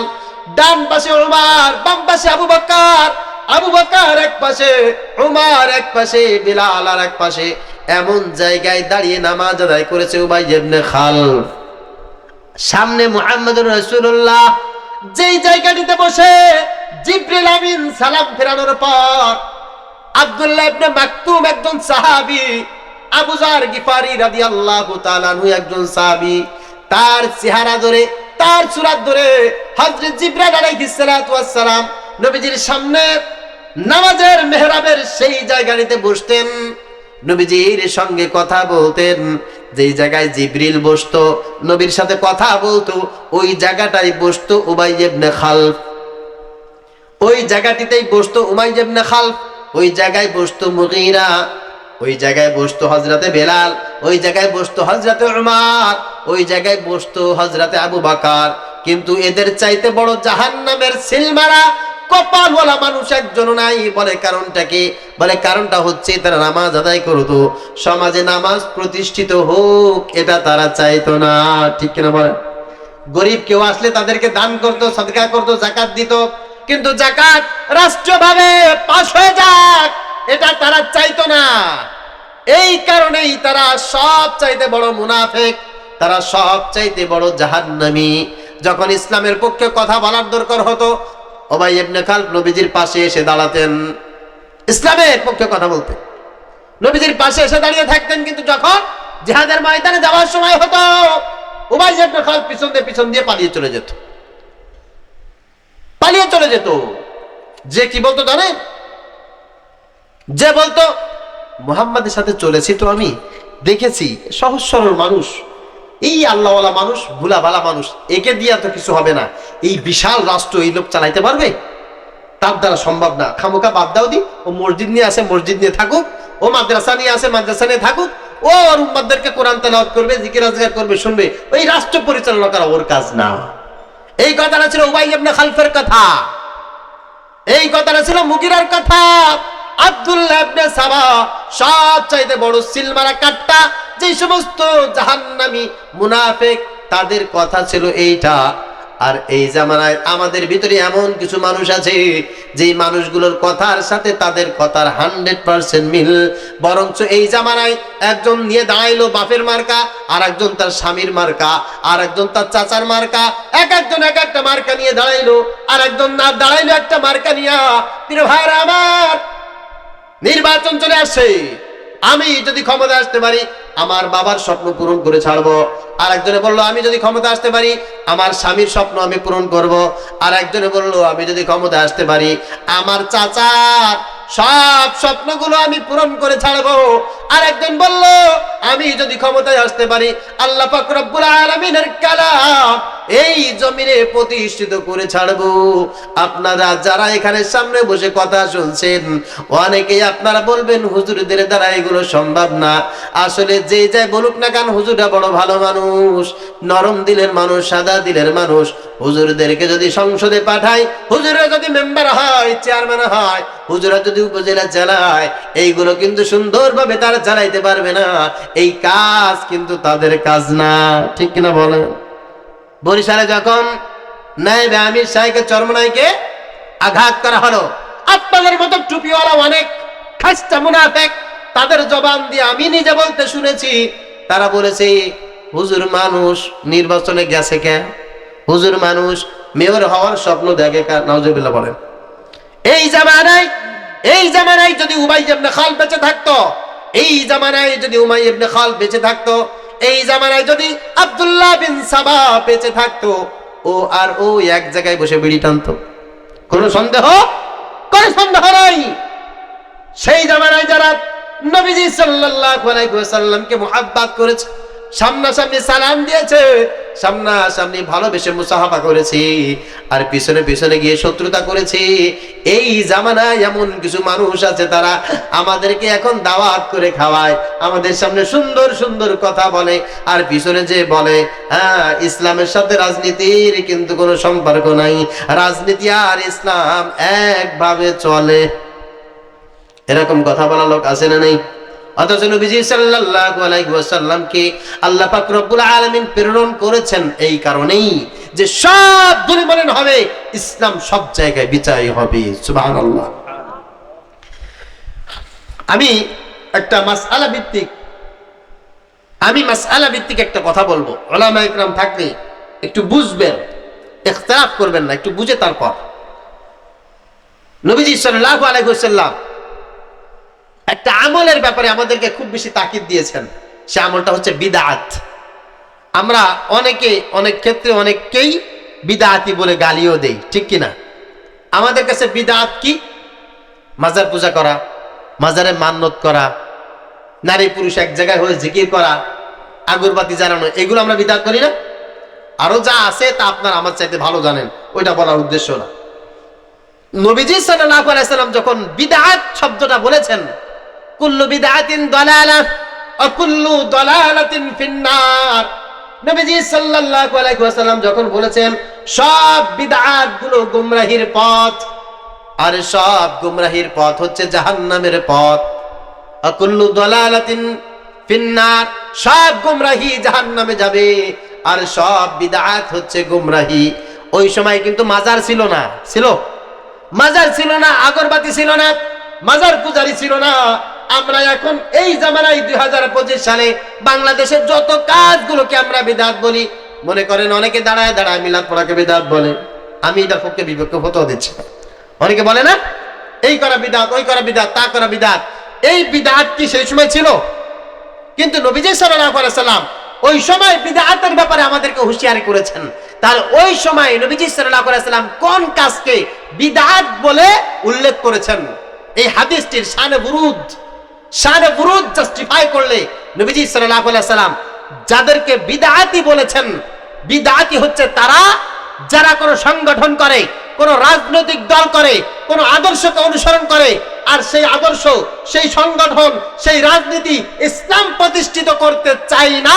নবীজি সাল্লাল্লাহু আলাইহি ওয়াসাল্লাম উন্মুক্তভাবে তাদের সবাইকে বিদআতি বিদআতি বিদআতি বলে নবীজি চিৎকার করে তাদের পরিচয় বর্ণনা করেছেন। অর্থাৎ এই জামানায় আজকে যদি নবীজি সাল্লাল্লাহু আলাইহি ওয়াসাল্লাম থাকতেন, তাহলে বিদআতি হতো সবচাইতে বড় বিদআতি তারা, যারা বিএনপি করে সবচেয়ে বড় বিদআতি তারা, যারা আওয়ামী লীগ করে সবচেয়ে বড় বিদআতি তারা, যারা জাতীয় পার্টি করে সবচাইতে বিদআতি বড় তারা, যারা ইসলামের রাজনীতি করে না, দুনিয়ার কোন মানুষের মতাদর্শ ফলো করে, এদের চাইতে বড় বিদআতি সমাজ একটাও নাই। কারণ ইসলাম যারা প্রতিষ্ঠিত করতে চায় না, আমরা চাইটা কি? মুসলমান হিসাবে ইসলাম প্রতিষ্ঠিত করতে চাও না, তুমি চাওটা কি বলো? তুমি যেটা চাও, নবীজি বলেছেন কুল্লু বিদআতিন দালালাহ, ইসলামের পথ ছাড়া যত পথ আছে সব বিদআতের পথ, সব বিদআতের গোড়া ঘাট হচ্ছে গুমরাহির ভিতরে, গুমরাহির ভিতরে। ইসলাম যদি কোনো মানুষের ভিতরে না থাকে, তার ভিতরে ওয়ান ইসলাম প্রবেশ করে। আন ইসলাম যখন মানুষের ভিতরে প্রবেশ করে, তখন গুনাহের রাস্তা তার জন্য উন্মুক্ত হয়ে যায়। গুনাহের রাস্তা উন্মুক্ত হতে হতে হতে হতে এমন একটা অবস্থা তাদের হয়ে যায়, তারা চিন্তা করে আমাকে আর এখান থেকে কেউ নামাইতে পারবে? কথা বলেন? এই চিন্তা ফিকির সবাই করে। কেউ কারো থেকে শিক্ষা নেয় না, অথচ শিক্ষা নেওয়ার দরকার আছে না নাই? কথা বলেন? আমি আমার আব্বা থেকে শিক্ষা নেব, আমি আমার দাদা থেকে শিক্ষা নেব, আমি আমার উস্তাদ থেকে শিক্ষা নেব। এই জমিনে কেউ স্থায়ী হয় নাই, তার মানে আমিও স্থায়ী হব না। আমার বাবা যেমন চলে গেছে, আমার দাদা যেমন চলে গেছে, আমার নানা যেমন চলে গেছে, আমার মুরব্বী যেমন চলে গেছে, 2 দিন পর আমাকেও যেতে হবে কি হবে না? সবাই বলেন, যদি 2 দিন পরে আমাকেও চলে যেতে হয়, যেই ভুল আমার বাবা করেছে সেই ভুল আমি করব না, যেই ভুল আমার দাদা করেছে সেই ভুল আমি করব না, যেই ভুল আমার নানা করেছে সেই ভুল আমি আর করব না, কারণ আমার তো তাদের থেকে শিক্ষা নিতে হবে। প্রিয় ভাইরা আমার, আপনারা মনে করবেন হুজুর এই সব কথা কি এখানে আছে? হ্যাঁ, আল্লাহ পাক রব্বুল আলামিন বলেন, নবী হুয়াল্লাযী আরসালা রাসূলাহু বিল হুদা ওয়া দীনিল হাক্কি লিইয়ুযহিরাহু আলাদ-দীনি কুল্লি। আমি আপনাকে সব ফিতনা ফাসাদকে দাফন করে ইসলামকে প্রতিষ্ঠা করার আগ পর্যন্ত এক জাররা পরিমাণ আপনাকে আমি ছাড় দেব না। আপনাকে এই কাজ করতেই হবে, করতেই হবে, করতেই হবে। আদম আলাইহিস সালাতু ওয়াস সালাম থেকে শুরু করে এই পর্যন্ত যারা অন্যায় করেছে, জুলুম করেছে, নির্যাতন করেছে, আল্লাহর হুকুমের বিরোধিতা করেছে, আল্লাহ পাক রব্বুল আলামিন একজন মানুষকেও জমিনে ছাড় দেয়। সবাইকে ছেড়ে দিয়েছেন, ছেড়ে দিয়েছেন, ছাড় দিয়েছেন, ছেড়ে দেন নাই। অল্প সময়ের জন্য আল্লাহ পাক রব্বুল আলামিন তাদেরকে ছাড় দিয়েছেন। একজনও এমন ছিল না যে কাউকে আল্লাহ তাআলা স্থায়ীভাবে একেবারে ছেড়েই দিয়েছে, এমনটি নয়। এই জন্য এখন যারা বাংলাদেশে আমরা বসবাস করছি, আমরা মুজিবুর রহমানের কথা শুনেছি, জিয়াউর রহমানের কথা শুনেছি, এরশাদ চাচার কথা শুনেছি, আমরা শেখ হাসিনার কথাও শুনেছি, খালেদা জিয়ার কথাও শুনেছি, অন্যান্য যারা ছিল তাদের কথাও শুনেছি, কিন্তু এদের থেকে এখনো মানুষ শিক্ষা নিচ্ছে না। এরা হচ্ছে আহম্মকের ঘরের আহম্মক, ঠিক কিনা বলে? কেউ যদি চিন্তা করে আমরা মিলমিশ করে 5 বছর তুই খাইছিস, 5 বছর আমি খাবো, এই 5 বছরে তোর, ওই 5 বছর আমার, এইরকম ভাগাভাগি করে যদি খাওয়ার চিন্তা ফিকির করো, তোমার ওই চিন্তা ফিকির সামনে আর চলবে? কথা বলেন না। মুজিবুর থেকে শিক্ষা নাও, জিয়াউর রহমান থেকে শিক্ষা নাও। কেউ জমিনে ছিল না, তুমিও থাকবে না। এরা চেয়ারে এসে কেউ কিন্তু যাইতে চায় নাই। মুজিবুর রহমান যখন চেয়ারে বসেছিল, একেবারে বাকশাল কায়েম করে চেয়ার আঁকড়ে ধরে থাকতে চেয়েছিল, থাকতে পেরেছে নাকি? জিয়াউর রহমান যখন চেয়ারে বসেছিল, চেয়ার থাকতে চায় নাই। 3000 মানুষকে এক রাতে হত্যা করেছে। মেজর ডালিমের জবানবন্দি আজ পর্যন্ত কেউ এক টাকা পরিমাণ কেউ চ্যালেঞ্জ করে নাই। বিএনপির মানুষ কেউ চ্যালেঞ্জ করে নাই যে জিয়াউর রহমান 3000 মানুষ এক রাতে হত্যা করেছে। আমি চ্যালেঞ্জ করলাম না, আমার লিডার এই কাজ করে নাই, কেউ চ্যালেঞ্জ করে নাই। তার মানে এটা সত্য, ঠিক কিনা বলো? চেয়ার ছাড়তে চায় নাই। এই ছাড়তে তখন বসেছিল, ছাড়তে চেয়েছে? ছাড়তে চায় নাই, ছাড়তে বাধ্য হয়েছে। হাসিনা যখন এসেছিল ছাড়তেও চায় নাই। এই জন্য ক্ষমতা কোনোদিন স্থায়ী হয় না, চেয়ার কোনোদিন স্থায়ী হয় না। তোমরা আছো, আমরা চাই তোমরা এই ক্ষমতায় যাও, কিন্তু ইতিপূর্বে যারা ছিল তাদের থেকে শিক্ষা নেওয়া দরকার আছে না নাই? ক্ষমতায় কেউ স্থায়ী হয় না, হোক না সে খালেদা কিংবা হাসিনা, চেয়ারটা চিরকাল রয় না, চেয়ারটা চিরকাল রয় না। ক্ষমতায় কেউ স্থায়ী হয় না, হোক না সে খালেদা কিংবা হাসিনা, চেয়ারটা চিরকাল রয় না, চেয়ারটা চিরকাল রয় না। ঠিক? মুজিবুর বেশি দিন থাকেনি, জিয়াউর কেউ তো রাখেনি। ঠিক? মুজিবুর বেশি দিন থাকেনি, জিয়াউর কেউ তো রাখেনি। এরশাদ চলে গেছে পৃথিবী ছেড়ে, এরশাদ চলে গেছে পৃথিবী ছেড়ে, কেউ আজ তার কথা কয় না। ক্ষমতায় কেউ স্থায়ী হয় না, হোক না সে খেলাল কিংবা স্বপনদা, চেয়ারটা চিরকাল রয় না, চেয়ারটা চিরকাল রয় না। ঠিক? হাসিনা ক্ষমতা ধরে রাখতে আয়না ঘর বানিয়েছিল, জনগণের শানালে দাদার দেশে পালিয়ে গেল। ঠিক? হাসিনা ক্ষমতা ধরে রাখতে আয়না ঘর বানিয়েছিল, জনগণের শানালে দাদার দেশে পালিয়ে গেল। ডিবি হারুনের পাশে আর, ডিবি হারুনের পাশে আর পরিমণিদের দেখা যায় না। ঠিক, ক্ষমতায় কেউ স্থায়ী হয় না, হোক না শেষে খেলাল কিবা স্বপন্দা, চেয়ারটা চিরকাল রয় না, চেয়ারটা চিরকাল রয় না। আল্লাহ সবাইকে বোঝার তৌফিক দান করুক। আরে আল্লামা দিলদার হোসেন সাঈদী সাহেব মারা গেছে, খুলনায় দাফন হওয়ার কথা ছিল, দাফন হতে দেয় নাই, কিছু কুলাঙ্গার ছিল না। অনেক কষ্ট করি সেই পিরোজপুরে জানাজায় আমি শরীক হয়েছিলাম।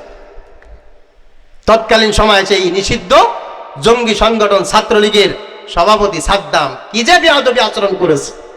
আজকে কয় তারিখ? 16 তারিখ, 16ই মে 2025। আজকে সাদ্দামের বাবা মারা গেছে। ও সাদ্দাম, তুমি তোমার বাবার জানাজায় আসতে পারো নাই, তুমি তোমার বাবার জানাজায় আসতে পারো নাই।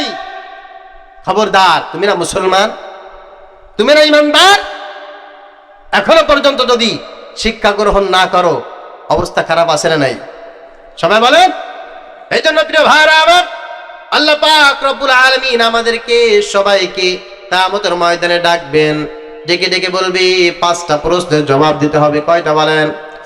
হযরত আব্দুল্লাহ ইবনে মাসউদ রাদিয়াল্লাহু তাআলা আনহু বলেন, কিয়ামতের ময়দানে আল্লাহ পাক রব্বুল আলামিন সব মানুষদেরকে ডাকবেন, ডেকে ডেকে 5টা প্রশ্ন করবেন। 5টা প্রশ্নের জবাব যে ব্যক্তি দিতে পারবে সেই ব্যক্তি কিয়ামতের ময়দানে কদম উঠাইতে পারবে, আর যে 5টি প্রশ্নের জবাব দিতে পারবে না সে কিয়ামতের ময়দানে একটা কদমও উঠাইতে পারবে। যেহেতু আমার রাসূলকে বলেছিলাম ইসলাম প্রতিষ্ঠা করাই হচ্ছে তোমার কাজ, আর তার উম্মতদেরকে 5টা প্রশ্ন করা হবে। তিনি বলেন, ক্বালা রাসূলুল্লাহ সাল্লাল্লাহু আলাইহি ওয়াসাল্লাম, লা তাজুলু কদমা ইবনে আদম হাত্তা ইউসআলা আন খামস। আদম সন্তানের প্রত্যেকটা ব্যক্তিকে 5টি প্রশ্ন করা হবে। 5টি প্রশ্নের জবাব না দিয়ে কেউ একটা কদম উঠাইতে পারবে না। 1 নম্বরে হলো ওয়ান উমরিহি ফিমা আফনাহু। আল্লাহ পাক রব্বুল আলামিন তোমাকে একটা হায়াত দিয়েছেন, এই হায়াতটা তুমি কোন কাজে ব্যয় করেছো বলো, হায়াতটা কোন কাজে ব্যয় করেছো? মুহাদ্দিসিন ইকরাম বলেন, আল্লাহ পাক রব্বুল আলামিন হায়াতের কথা বলতে একটা জিনিস জানতে চাইবে, এই হায়াতের পরিচালক তুমি কাকে মনে করেছো? এই হায়াত তোমাকে কে দিয়েছে? এই হায়াত তোমার থেকে কে নিয়ে নেবে? এই হায়াতটা কার কথা মতো পরিচালনা করেছো এটাই তুমি বলো। আমি আপনাদের কাছে জিজ্ঞাসা করি, আমাদের হায়াতের মালিক কে? সবাই বলেন। আমাকে যদি এখন এই দেশের সন্ত্রাস সংগঠন যা কিছু আছে সবাই মিলে যদি আমাকে এক জায়গায় করে বলে এখান থেকে এক পাও নড়তে পারবি না, বন্দুক আমার এখানে একটা এখানে একটা, আমার চতুর্দিকে সবাই শত্রু, আহারে আমাকে সবাই যদি বলে আমার নেতাকে নেতা বলে তারপর এখান থেকে যেতে হবে, তা না হলে তোর হায়াত মাত্র 1 মিনিট। কয় মিনিট? 1 মিনিট হায়াত আমাকে দিয়ে সবাই টাক করে দাঁড়িয়ে আছে। এমন সময় যদি আমি বিশ্বাস করি আমাকে এরা 1 মিনিটের ভিতরে মারার মতো কোনো যোগ্যতা রাখে না, আবার আমাকে এরা বাঁচিয়ে রাখার মতো কোনো যোগ্যতা রাখে না, আমাকে আল্লাহ পাক রব্বুল আলামিন ইচ্ছা করলে 1000 বছর 100 বছর বাঁচিয়ে রাখতে পারেন। আর আল্লাহ পাক রব্বুল আলামিন যদি চান ওই 1 মিনিটের আগেই আমার ইন্তেকাল হতে পারে। আচ্ছা বলেন দেখি আল্লাহ পাক এটা পারেন কি পারেন না? সবাই বলেন। এই জন্য আল্লাহ পাক কিয়ামতের ময়দানে জিজ্ঞাসা করবে, বান্দা কার ভয়ে হায়াতটাকে লুকিয়ে রাখছিলা, কোন পথে আসছিলা, কোথায় গেছিলা, এখন তুমি আমার কাছে জবাব দাও। এই জন্য একজন মুসলমান হিসাবে, ইমানদার হিসাবে আপনার একটা জিনিস সব সময় মাথায় রাখতে হবে, আমাকে আল্লাহ পাক রব্বুল আলামিন পৃথিবীতে প্রেরণ করেছেন। আল্লাহ পাক রব্বুল আলামিন একমাত্র আমাকে দুনিয়ায় থেকে নেবেন, আর মাঝখানে যে আমি একজনের কথা শুনবো তিনি কি? আমাদের ময়দানে এটার জবাব যদি সঠিক না হয়, কোন একজন আদম সন্তান এক কদম উঠাইতে পারবে না, 1 কদম উঠাইতে পারবে না। 2 নম্বরে ওয়ান শাবাবিহি ফিমা আবালা। বান্দা হায়াতের ভিতরে স্পেশাল একটা সময় তোমাকে আমি দিয়েছিলাম, যে সময়টাকে বলে তারুণ্যের সময়। নারী হোক, পুরুষ হোক, গ্রামের হোক, শহরের হোক, সবার ভিতরে আমি আল্লাহ পাক রব্বুল আলামিন তারুণ্য দিয়েছিলাম। এই তারুণ্যটা তুমি কোন পথে ব্যবহার করেছো আমার কাছে জবাব দাও। তোমাদের যাদের ভিতরে তারুণ্য আছে সিদ্ধান্ত নাও। আল্লাহ পাক রব্বুল আলামিন কিয়ামতের ময়দানে জিজ্ঞাসা করবে, বান্দা তোমার যৌবন তুমি কোন পথে খরচ করেছো? সঠিক উত্তর যদি কিয়ামতের ময়দানে তুমি না দিতে পারো, ওরে আল্লাহর গোলাম, একটা কদমও কিন্তু তুমি সেই দিন উঠাইতে পারবা? কথা বলেন। তোমার যৌবনকে আল্লাহ পাক দিয়েছেন ইসলামের কাজ করার জন্য, দ্বীন প্রতিষ্ঠা করার জন্য, নামাজ আদায় করার জন্য, দৌড়াদৌড়ি করে হজের উমরা সাই করার জন্য। তোমার যৌবন আল্লাহ এই কারণে দেয় নাই যে তুমি যেখানে সেখানে ফিল্ডিং মারবা, 10টা গার্লফ্রেন্ড নিয়ে রূপসা ব্রিজে একবার, চন্দ্রমহলে একবার, বাগেরহাট বারাকপুর পার্কের ভিতরে একবার, দৌলতপুর পার্কে একবার। তোমাকে যৌবন কিন্তু আল্লাহ পাক রব্বুল আলামিন এই কারণে দেয় নাই, ঠিক কিনা? কিয়ামতের ময়দানে আল্লাহ পাক রব্বুল আলামিন বান্দাকে তারুণ্য যারা নষ্ট করেছে আর এই তারুণ্য যারা সঠিক পথে ব্যয় করেছে তাদেরকে হাজির করবেন আল্লাহ তাআলা। এক শ্রেণীর যুবকদেরকে কুকুর শিয়ালের চাইতে নিকৃষ্ট স্থানে তাদেরকে রাখবেন, আর এক শ্রেণীর যুবকদেরকে আল্লাহ পাক রব্বুল আলামিন ফেরেশতার চাইতে অনেক উপরে স্থান দেবেন। ওই সমস্ত মানুষ কারা? প্রিয় ভাইরা আমার, একটু খেয়াল করে বুঝবেন। আল্লাহ পাক রব্বুল আলামিন ফেরেশতা তৈরি করেছেন, আল্লাহ তাআলা জিন এবং মানুষ তৈরি করেছেন। আল্লাহ পাক রব্বুল আলামিন কিন্তু হাইওয়ান তৈরি করেছেন, অর্থাৎ চতুষ্পদ জীব জানোয়ার। জীব জানোয়ার আল্লাহ তাআলা তৈরি করেছেন, তাদের ভিতরে যৌবন আছে না নাই? কথা বলেন। জীব জানোয়ারের ভিতরে যৌবন আছে, কিন্তু তাদের আকল নাই, তাদের বিবেক নাই, তাদের বুদ্ধি নাই, তাদের আকল নাই। আবার আল্লাহ পাক রব্বুল আলামিন ফেরেশতা তৈরি করেছেন, ফেরেশতাদেরকে আল্লাহ পাক ইলম দিয়েছেন নাকি দেন নাই? কথা বলেন। ফেরেশতাদের ভিতরে ইলম আছে, ফেরেশতাদের আকল আছে, ফেরেশতাদের ভিতরে তারুণ্য নাই, ফেরেশতাদের ভিতরে আল্লাহ পাক রব্বুল আলামিন যৌবন দেন নাই। আবার নিচে আল্লাহ তাআলা জানোয়ার তৈরি করেছেন, জানোয়ারের ভিতরে যৌবন দিয়েছেন, তারুণ্য দিয়েছেন, কিন্তু তাদের ভিতরে ইলম দেন নাই, আকল দেন নাই। মানুষ আর জিনকে আল্লাহ পাক রব্বুল আলামিন আকল দিয়েছেন, বিবেক দিয়েছেন, আবার যৌবনও দিয়েছেন। যেই ব্যক্তি তার মেধা দিয়ে, তার আকল দিয়ে যৌবনকে নিয়ন্ত্রণ করতে পারবে, যৌবনকে সঠিক পথে ব্যবহার করতে পারবে, কিয়ামতের ময়দানে আল্লাহ পাক রব্বুল আলামিন তার সম্মানকে ফেরেশতার চাইতে উপরে উঠা দেবে। আর এই আকল থাকার পর, জ্ঞান থাকার পর যৌবনের সঠিক ব্যবহার করবে না, আল্লাহ পাক রব্বুল আলামিন ওই মানুষটাকে একেবারে শিয়াল কুকুরের চাইতে নিচু স্থানে তাদেরকে নামায় দেবে। এবার প্রিয় যুবক ভাইরা আমার, তোমাদের যাদের গার্লফ্রেন্ড আছে, যারা পরকিয়া করো, এখানে সেখানে মায়া মানুষ নিয়ে ঘোরো, এখানে সেখানে হোটেলে রাত যাপন করো, তোমাদের কাছে জিজ্ঞাসা করি, এটা কি যৌবনের সঠিক ব্যবহার হলো নাকি? কথা বলে। এজন্য প্রেম করা যাবে? পরকিয়া করা যাবে? মনে থাকবে তো? মাহফিলে পরে মনে রাখেন। আল্লাহ তাআলা তৌফিক দান করুক, সকলে বলি আমিন।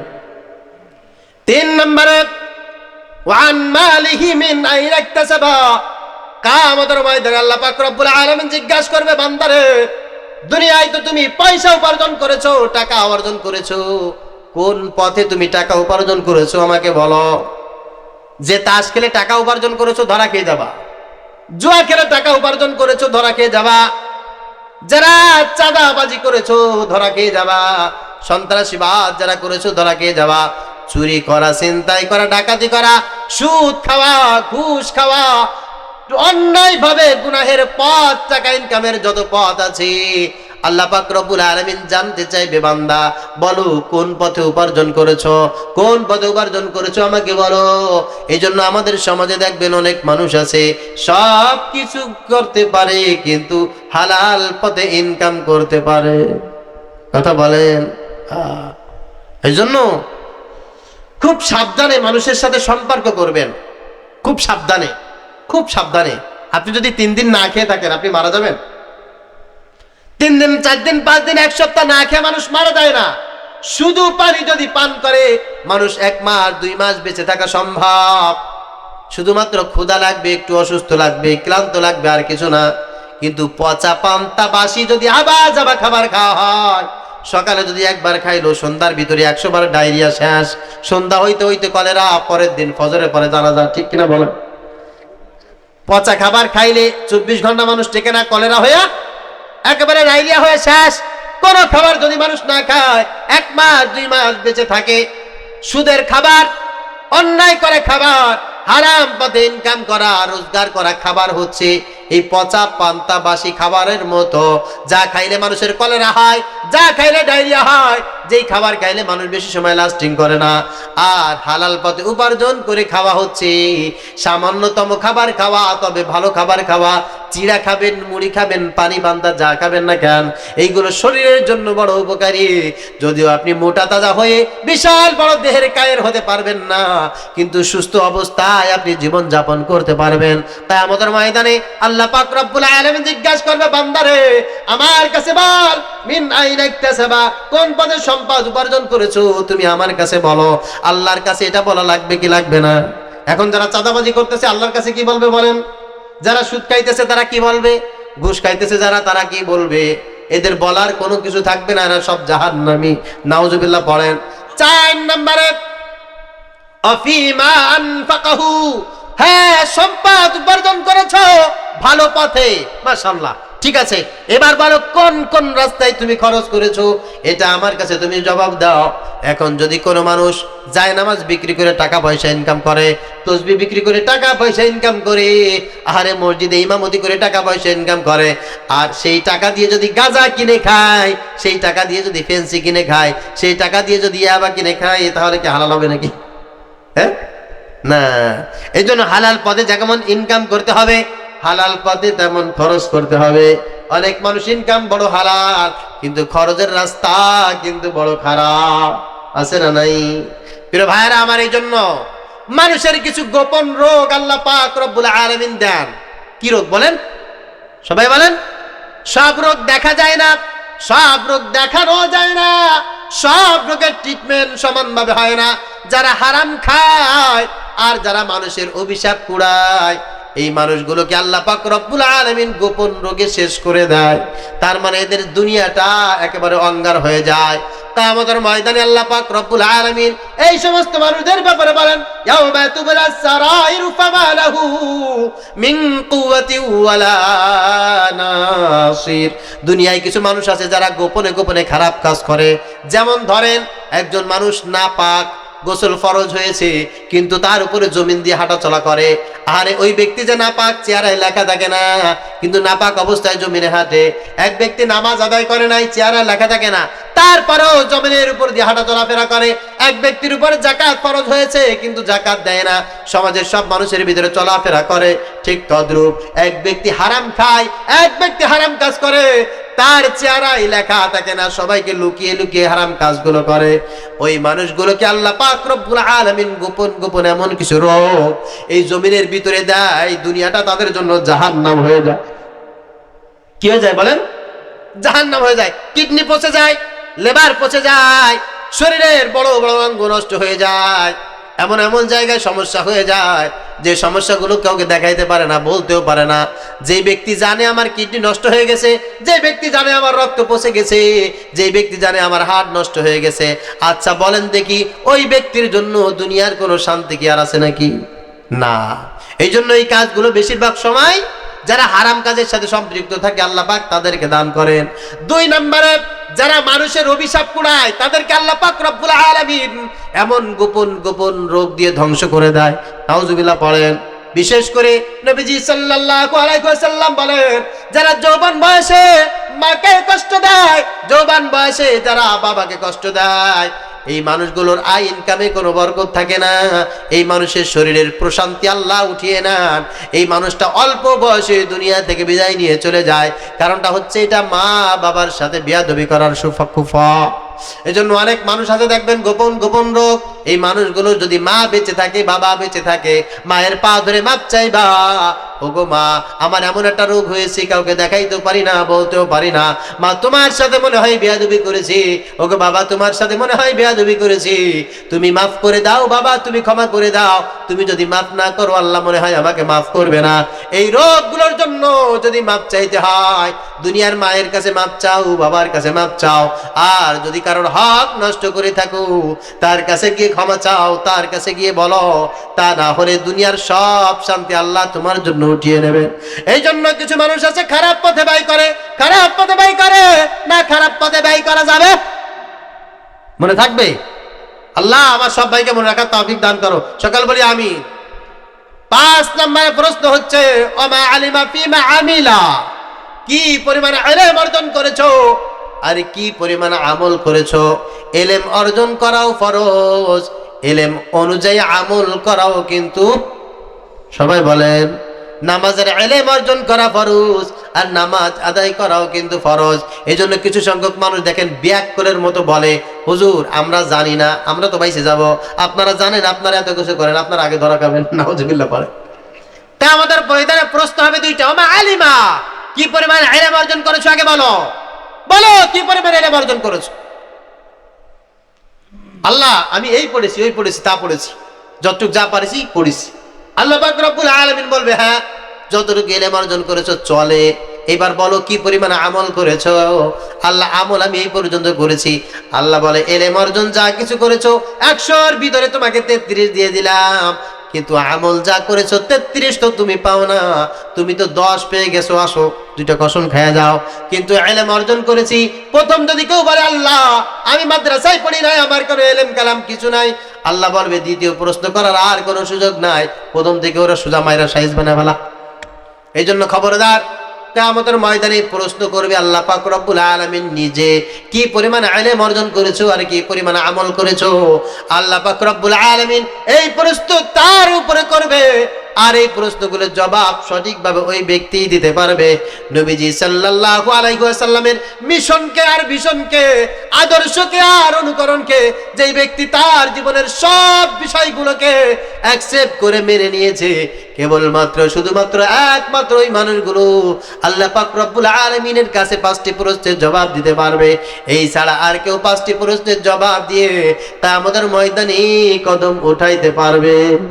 সবাই বলেন আল্লাহ পাক রব্বুল আলামিনের কাছে দোয়া করছি, আল্লাহ তুমি আমাদের সবাইকে তোমার রাসূলের দ্বীন বুঝে আমল করার তৌফিক দান করে দাও।